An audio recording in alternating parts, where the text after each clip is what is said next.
Behind holy walls in the Ottoman Empire, some women vanished without a crime, without a trial, without a grave. Their only mistake, disobedience. Locked inside sacred buildings, punished in the name of faith, their suffering was never written down, only whispered. So here's the question that history tried to bury. What really happened to Ottoman nuns who dared to disobey? And why was silence their harshest punishment? To understand how punishment worked, we first need to understand where it happened. The Ottoman Empire ruled for more than 6 centuries, stretching across 3 continents. It was powerful, organized, deeply religious, and obsessed with order. Religion was not just belief, it was structure, law, and control. Every role in society had boundaries, and for women, those boundaries were often sealed behind walls. When we hear the word nun, many people imagine European convents, quiet places of prayer, choice, and devotion. But in the Ottoman world, the reality was more complex and often much darker. Ottoman nuns existed within different religious communities, primarily Christian groups such as Greek Orthodox, Armenian, and others living under Ottoman rule. These convents were allowed to function, but only under strict oversight. They were not places of freedom, they were places of discipline. From the outside, convents looked peaceful: tall stone walls, narrow windows, heavy wooden doors that rarely opened. To the public, these buildings represented holiness, purity, and withdrawal from worldly corruption. But inside, life followed a rigid system that left no room for individuality. Most girls did not enter these convents because of a spiritual calling. Many were sent there by families who could not afford dowries. Some were placed there to protect family honor. Others were forced in after scandals, rumors, or simply because they were considered inconvenient. Once inside, their old identity disappeared. Their names were replaced. Their hair was covered or cut. Their schedules were no longer their own. From morning prayer to night silence, every hour was controlled. Obedience was not encouraged, it was demanded. And obedience was enforced with fear. The convent operated like a closed world. Senior nuns held authority, religious leaders outside the walls had influence, and the empire itself supported strict internal discipline as long as order was maintained and no scandal reached the public. What happened inside did not need to be reported, and that silence created the perfect environment for punishment. Because in this world, punishment was not about justice. It was about control. There were written rules, prayers to recite, tasks to complete, silence to observe. But the most dangerous rules were the unwritten ones, rules you only learned after breaking them. Every nun was expected to show absolute submission to God, to senior nuns, and to religious authority. Questioning instructions, even politely, could be seen as pride. Hesitation could be interpreted as rebellion. Silence was safety. A typical day began before sunrise. Cold stone floors under bare feet, long hours of prayer, physical labor, cleaning, cooking, sewing, carrying water. Meals were simple, often barely enough. Rest was limited. Privacy did not exist. But beyond physical exhaustion, there was something heavier: constant surveillance. Nuns watched each other. Reporting disobedience was considered a duty. If one sister failed, others could be punished for staying silent. This created fear and distrust. Disobedience did not always mean refusing orders. Sometimes it was as small as speaking without permission, asking why a rule existed, showing sadness or anger, praying incorrectly, making eye contact at the wrong time. Even laughter could be suspicious. Emotion was dangerous. A nun who showed too much curiosity was labeled rebellious.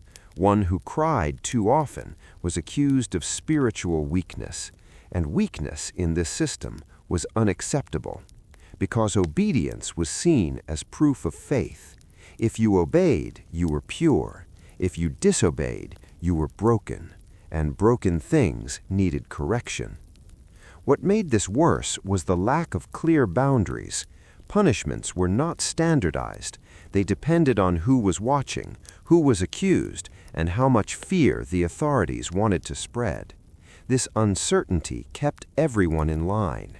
No one knew how far punishment could go until someone crossed the invisible line.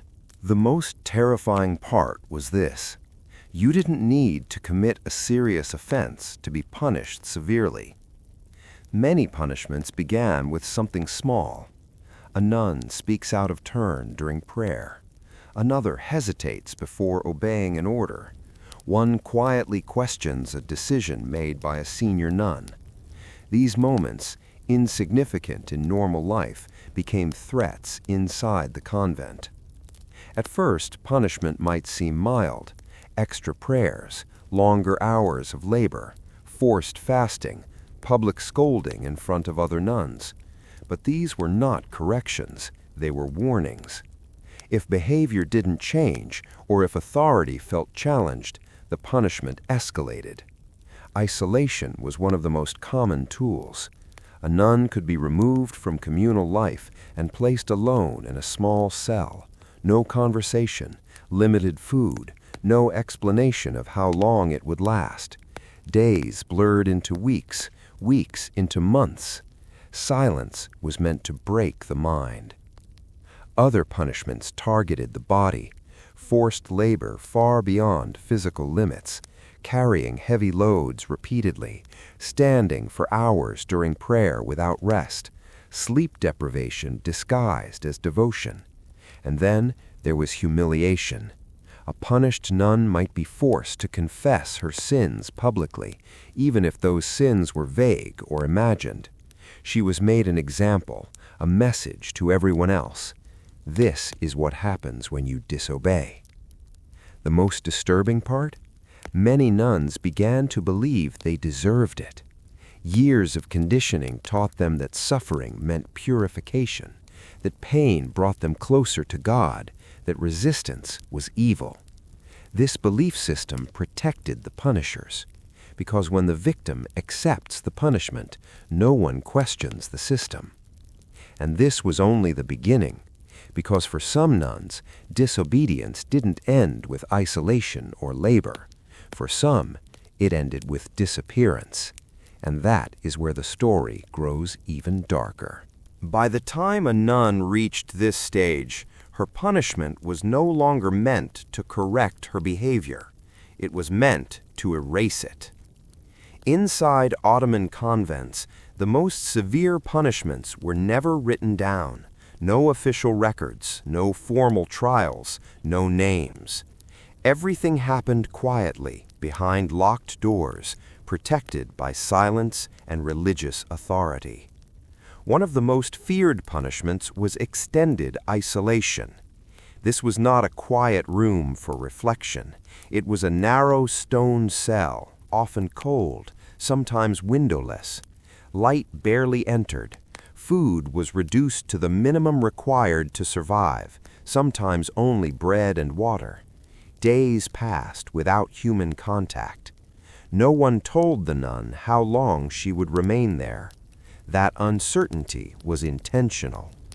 Some cells were so small that standing upright for long periods became painful. Others forced the nun to sleep on stone floors with no bedding. Prayer was expected, but exhaustion made concentration impossible. Isolation did something terrifying. It separated a person from time itself. Without routine, without voices, without change, the mind began to weaken. Some nuns lost track of days. Others forgot prayers they had recited their entire lives. That failure then became another sin. Another punishment was forced silence. A nun could be forbidden from speaking for weeks, months, even years. Breaking silence, even accidentally, reset the punishment. Silence stripped away identity. Without voice, a nun became invisible. In a world where obedience was everything, silence was power, but only for those who enforced it. Physical punishment was rarely open or public. Bruises told stories that walls could not hide. Instead, pain was hidden inside labor. A punished nun might be forced to perform exhausting work repeatedly, scrubbing stone floors until hands bled, carrying water from distant sources, or standing motionless during long prayer hours. If she collapsed, that collapse was treated as proof of weakness, not suffering, and weakness demanded more punishment. Why was none of this recorded? Because the system depended on denial. As long as these punishments remained invisible, the convent remained holy in the eyes of the world. And as long as families believed their daughters were praying in peace, no one came looking. The most disturbing truth is this: every punishment was justified as an act of faith.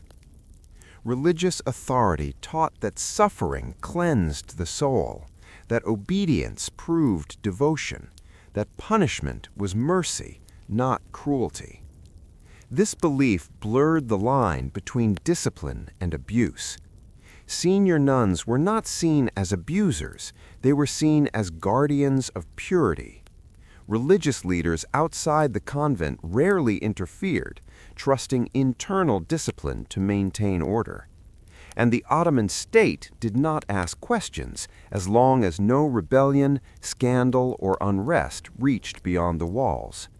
This created a perfect system of unchecked power. Punishment became ritualized. Before isolation, a nun might be forced to kneel for hours while prayers were recited over her. She was reminded that her will was dangerous, that independence was sinful, that obedience was the only path to salvation. The goal was not just compliance, the goal was submission. Some nuns broke quickly, others resisted quietly. But resistance, even silent resistance, was dangerous, because authority feared one thing more than disobedience: influence. A nun who questioned rules could inspire others to think, and thought was the enemy of control. So punishment escalated, not just to correct the individual, but to frighten everyone else.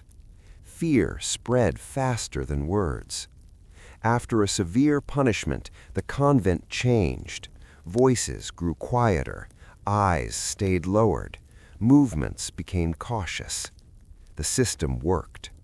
Because fear does not need explanation. It only needs an example. There were punishments so severe that even speaking about them was dangerous. These were reserved for nuns accused of repeated disobedience, secret defiance, or influencing others. One of these was complete removal from communal life. The nun was no longer considered part of the convent. She did not attend group prayers. She did not eat with others. She existed on the edge of the community, physically present, spiritually erased. Some spent years in this state. Another feared punishment was identity stripping. A punished nun could lose her religious name. She was referred to only by tasks or numbers. This erased individuality.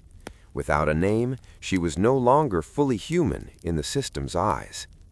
Then there was endless labor, work without purpose, repetition without rest, the same motion, the same task, again and again, not to produce anything useful, but to exhaust the body and quiet the mind. Sleep deprivation followed naturally. Long night prayers, early morning labor, minimal rest. Over time, exhaustion blurred reality. Hallucinations were not uncommon.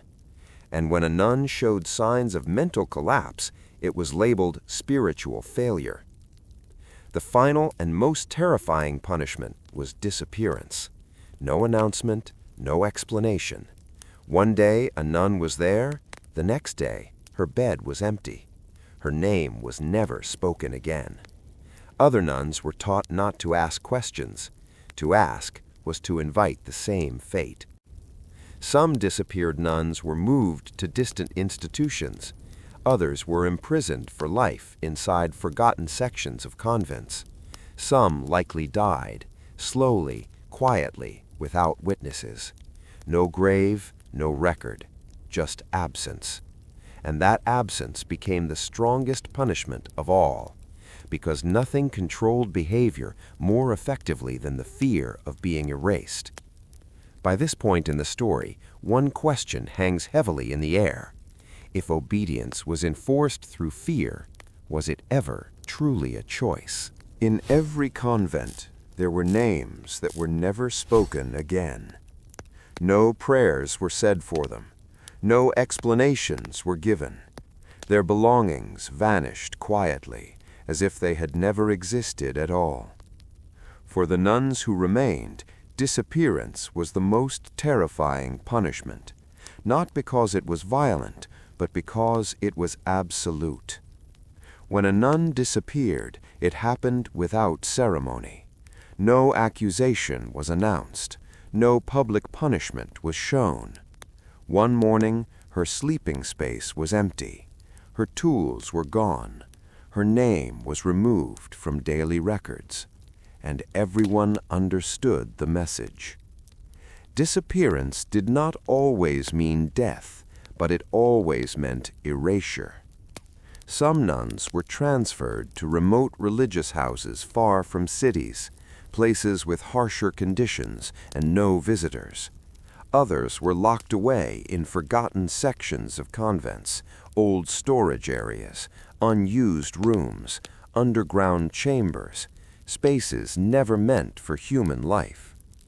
There are historical hints, fragments of letters, and later testimonies that suggest some nuns spent the rest of their lives in these hidden confinements.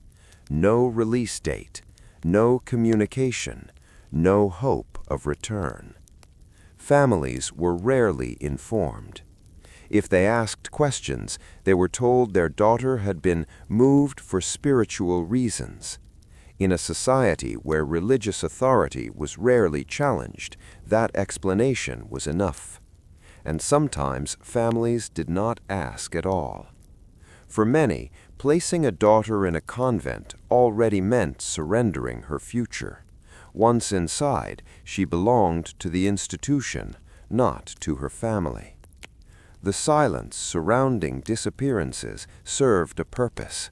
It protected the system. Other nuns learned quickly. Survival depended on obedience, not truth, because asking where someone went was the first step toward joining them. Silence was not just punishment, it was policy. From the moment a nun entered the convent, she was taught that speaking less was holy, that silence brought clarity, that quiet obedience pleased God. But over time, silence became something else. It became fear. Nuns learned how to communicate without words. Glances replaced conversation. Small gestures carried meaning. A lowered head could say, "Don't ask." A quick look away could mean danger. Everyone knew who had been punished. Everyone knew who had disappeared, and no one spoke about it. This silence didn't just protect authority, it turned the nuns against themselves. Because when suffering cannot be shared, it becomes private shame. A punished nun often believed her pain was proof of failure, that she deserved it, that questioning the system meant questioning God. This belief broke resistance more effectively than chains. The convent became a place where fear was invisible but constant, where obedience felt voluntary even when it was enforced. And silence spread beyond the walls. Stories were never written down. Confessions were erased. Records were destroyed or never created. Historians later struggled to piece together what happened, not because nothing happened, but because everything was hidden. And that was the true power of silence. It didn't just punish the present, it erased the past. Today, when people imagine Ottoman convents, the image is often calm and spiritual, women devoted to prayer, removed from the chaos of the world.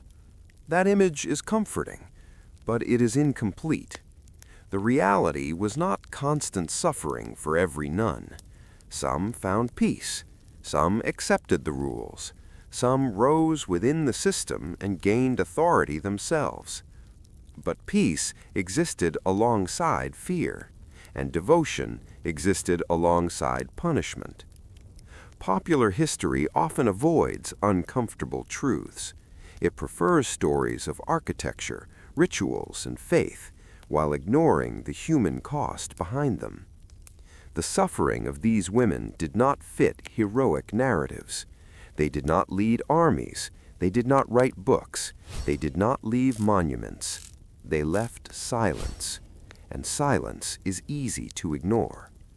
But when we look closer at missing records, at repeated patterns of control, at testimonies whispered generations later, we see a different story. A story where obedience was enforced, not chosen, where faith was used to justify control, where disobedience, even small human disobedience, could lead to erasure. Understanding this does not attack religion, it challenges power. It reminds us that institutions, even sacred ones, can be used to harm when authority goes unquestioned. And as this story continues, one truth becomes impossible to ignore. The punishment of Ottoman nuns was not just about rules. It was about who had the right to speak and who was forced into silence. And that silence still echoes today. To understand why punishment inside Ottoman convents became so severe, we must confront a difficult truth. This system was never just about religion. It was also about power. And power in the Ottoman world, as in many societies, was deeply gendered. Women were expected to be obedient, modest, and silent. A woman who stepped outside those expectations was seen not just as disobedient, but as dangerous. Inside convents, these ideas were intensified. The nun was expected to erase her individuality completely. Obedience was praised as virtue. Submission was taught as holiness. But beneath the language of faith was a clear structure of control. Men dominated religious and political authority outside the convent walls. Inside, senior nuns enforced the rules, but their power existed only because the larger system allowed it. Punishment became a way to prove loyalty to that system. A nun who disobeyed did more than break a rule. She challenged the hierarchy, and challenges had to be crushed quickly before they spread. This is why punishments were so severe, even for small acts. It was not the act itself that mattered, it was the possibility of resistance. A questioning woman threatened the order of things. So punishment became a warning, not just to the individual, but to every woman watching. This was control disguised as discipline. And it worked. Despite everything, not all resistance disappeared. It simply changed shape. Open rebellion was impossible. It led to isolation, disappearance, or worse. So resistance became quiet, hidden, almost invisible. Some nuns shared forbidden words in whispers late at night. Others passed messages through gestures, eye contact, or small marks sewn into cloth. These were not rebellions meant to overthrow the system. They were acts of survival. One nun might secretly bring extra food to a punished sister. Another might take over her labor quietly so she could rest. Some memorized prayers for those who had been silenced, keeping their names alive in private. These acts were dangerous. Helping a punished nun meant sharing her guilt. Being caught could mean severe punishment. But still, some chose to help. These moments of quiet defiance remind us that obedience was never complete. Even in the most controlled environments, humanity found ways to survive. And sometimes, resistance was internal. Some nuns refused to believe they deserved their suffering. They separated faith from punishment. They held on to personal meaning, even when everything else was taken. This inner resistance could not be seen, which made it impossible to destroy. When historians try to uncover what truly happened inside Ottoman convents, they face a problem more powerful than missing documents. They face intentional silence. Official Ottoman records focused on taxes, wars, laws, and rulers, not the inner lives of women hidden behind religious walls. Convents were considered self-governing spaces. As long as order was maintained, the state had little interest in documenting daily life inside them. And convents themselves rarely recorded punishment. Why would they? Punishment was not seen as abuse. It was seen as correction. Writing it down would only invite scrutiny, so most discipline remained oral, private, and undocumented. What we do have comes from fragments, letters written decades later by religious figures who hinted at excessive discipline, accounts from travelers who noticed fear and silence but could not enter, oral histories passed quietly through families, sudden disappearances in convent records where names simply stop appearing. These gaps are not accidental, they are evidence. Because when suffering is widespread, but documentation is missing, silence itself becomes the record. Historians read between the lines, comparing patterns across regions, across time, across institutions, and again, the same structure appears. Obedience enforced through fear, punishment hidden behind faith, women erased from history. Not because they were unimportant, but because they were powerless. When historians try to uncover what truly happened inside Ottoman convents, they face a problem more powerful than missing documents. They face intentional silence. Official Ottoman records focused on taxes, wars, laws, and rulers, not the inner lives of women hidden behind religious walls. Convents were considered self-governing spaces. As long as order was maintained, the state had little interest in documenting daily life inside them. And convents themselves rarely recorded punishment. Why would they? Punishment was not seen as abuse. It was seen as correction. Writing it down would only invite scrutiny. So most discipline remained oral, private, and undocumented. What we do have comes from fragments, letters written decades later by religious figures who hinted at excessive discipline, accounts from travelers who noticed fear and silence but could not enter, oral histories passed quietly through families, sudden disappearances in convent records where names simply stop appearing. These gaps are not accidental, they are evidence. Because when suffering is widespread, but documentation is missing, silence itself becomes the record. Historians read between the lines, comparing patterns across regions, across time, across institutions, and again, the same structure appears: obedience enforced through fear, punishment hidden behind faith, women erased from history. Not because they were unimportant, but because they were powerless. Behind every punishment was a human being, a young girl sent to a convent to protect family honor, a woman seeking spiritual peace who instead found control, a nun who asked a question and paid for it with her freedom. We rarely know their names, but we can imagine their lives.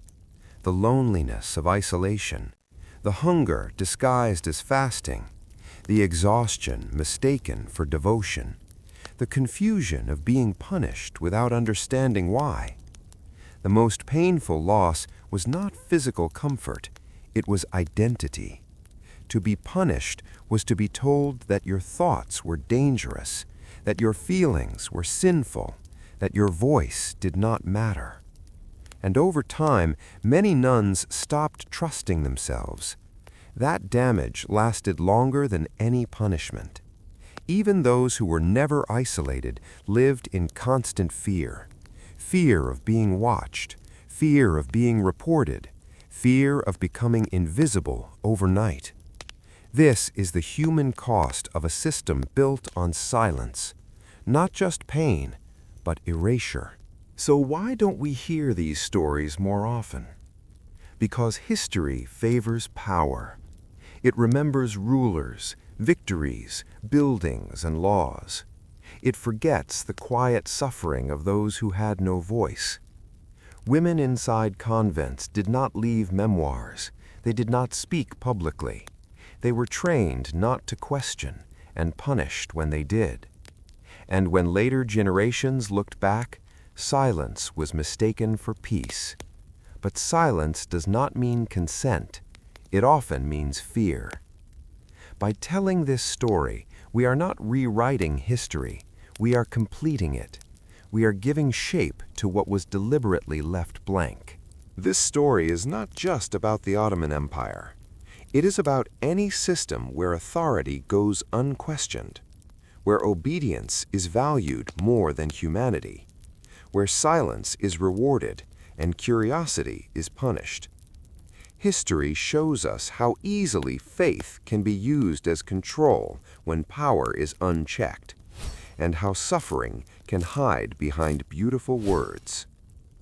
Understanding this past helps us recognize warning signs in the present, because injustice rarely announces itself loudly. It hides behind tradition, behind discipline, behind silence. At the beginning of this story, we asked a simple question. What happened to Ottoman nuns who disobeyed? The answer is not one punishment, or one rule, or one place. It is a system where obedience was enforced through fear, where punishment erased identity, where silence protected power. Some nuns survived by obeying. Some resisted quietly. Some disappeared completely. And history stayed silent about all of them. So the final question is not about the past, it is about us. How many stories remain hidden today?